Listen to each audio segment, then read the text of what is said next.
La France s'apprête à revivre à partir de mercredi un traumatisme national, début du procès des attentats du 13 novembre 2015. Saint-Denis, les terrasses, le Bataclan, 130 morts, des centaines de blessés, des milliers de personnes traumatisées.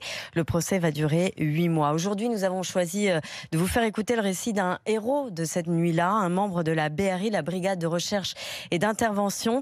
C'est un témoignage RMC recueilli par Jean-Baptiste Bourgeon.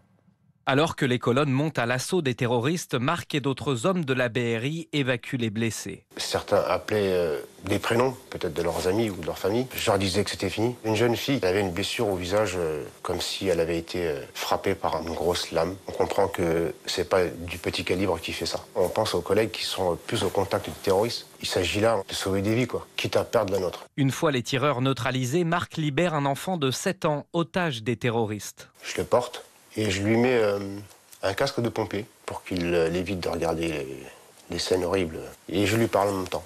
J'avais qu'une seule hantise, c'est qu'il ne regarde pas le sol. Donc je lui disais de ne jamais quitter mon regard. J'ai retrouvé sa maman, qui était pas loin. Dans toute cette obscurité, en fait, c'est juste un éclaircissement, une petite lumière.